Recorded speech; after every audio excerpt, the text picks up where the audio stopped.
I feel that spirituality is, or rather religiousness is misconceptualized as spirituality in the current time.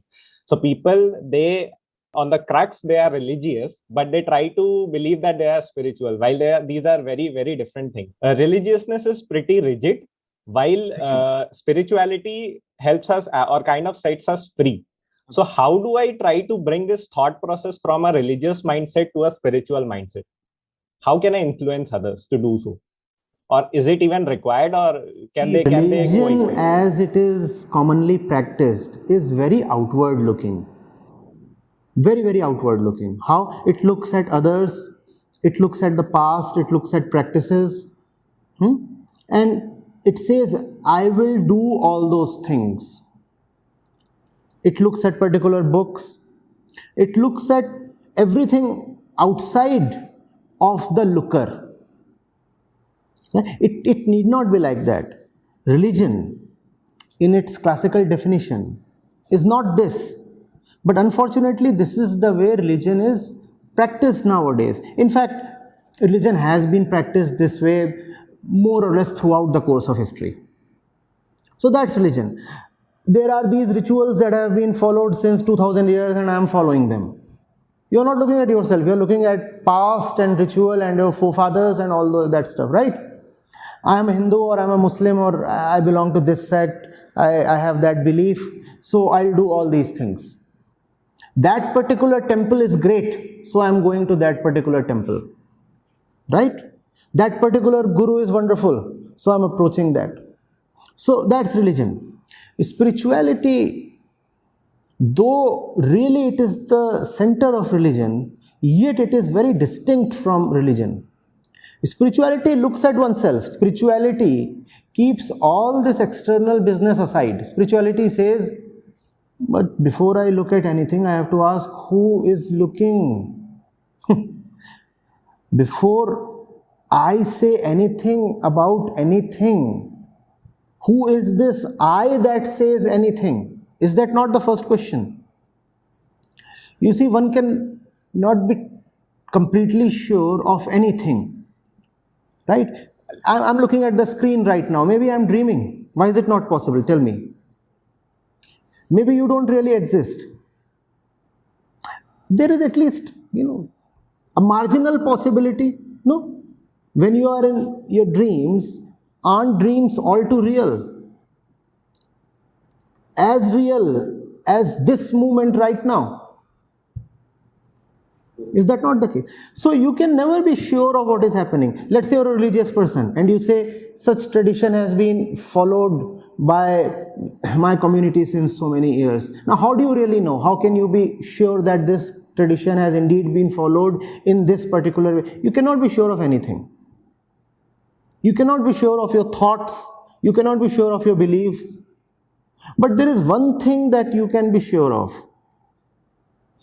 That if there is thought, there is a thinker. That if there is suffering, there is a sufferer. That if there is a question, there is a questioner. So you, this entity that asks, listens, suffers, feels confused, falls, rises, this entity is the only thing you can ever be sure of. Everything else might be a mirage, a dream, an apparition. You don't know. That's the point spirituality starts from. Spirituality says, I'll start from the point, the only point I can be fully confident of, and that is I. About everything else, I'll be a little skeptical. I'm not rejecting everything else. I just want to doubt. I want to question whether things really are as they appear. Right? But before I say whether this thing is really as it appears to me, I have to test my eyes, right? This thing comes later. My eyes come first. When you cannot look at this towel properly, do you go and get this towel tested, or do you go and get your eyes tested? So that's the difference between religion and spirituality. Religion is just too much concerned with the towel. Spirituality says, I need to get my eyes tested. The eye need to be tested. Are you getting it? So, though really spirituality is at the center of all religion, religion is the circumference, the periphery that is supposed to gradually draw the religious one to spirituality. But that often not is the case. One gets caught at the periphery. One remains at the circumference all his life. In fact, one starts resisting the center itself. There is often a great conflict between the spiritual mind and the religious mind. In fact, really spiritual people have been badly persecuted by none other than religious people. The Sufis, for example. And even in India, if you are really a spiritual person, then you will find that the community that opposes you the most is not of atheists. It is of religious people. They will be the ones who would be opposing the really spiritual person the most, which is an unfortunate thing, because the way religion was designed, it was designed to gradually make a person spiritual. Today the situation is that these are not in sync or harmony with each other. Rather, these two have become greatly separated. Some fundamental questions that you need to ask maybe a religious person, maybe they might work. Depends a lot on chance and your effort and the intensity. Having done all that you have been doing all your life, are you really at peace?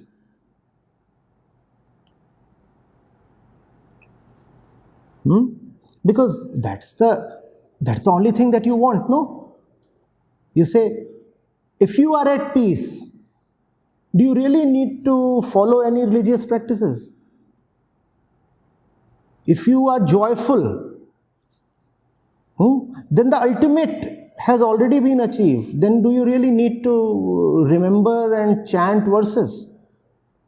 You don't, right? So have you really achieved something? In the moment of your crisis, does your religious practice really help you?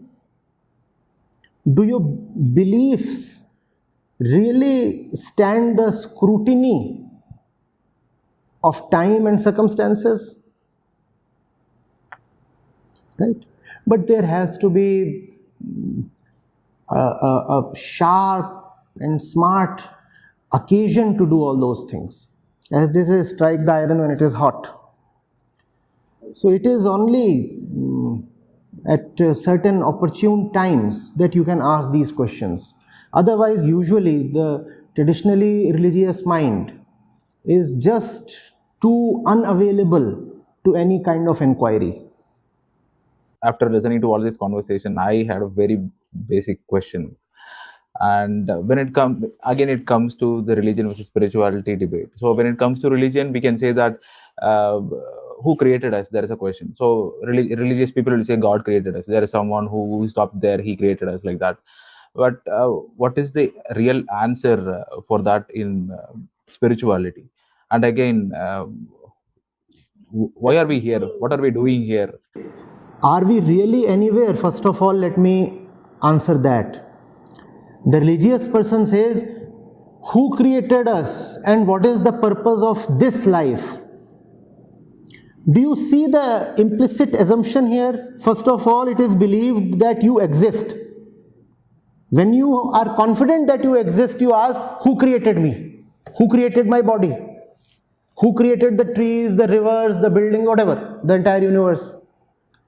And when you are confident that you know what life is, then you ask, what is the purpose of life? So the religious question is based on some very dubious assumptions. The spiritual approach is far more rigorous. The spiritual mind does not ask who created us or who created me. The spiritual mind asks, do I exist at all? If I exist at all, only then the question of my creator becomes relevant. For the creator to be there, first of all, there has to be the creation, right? Now you do not know for sure whether even the creation exists at all, or it exists in the way you think it does.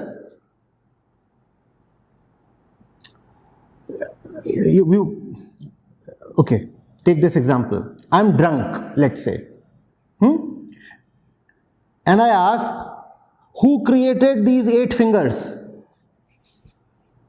I'm drunk and I'm asking, who created these 8 fingers? Now, should I answer this question, or should I first look at my own state?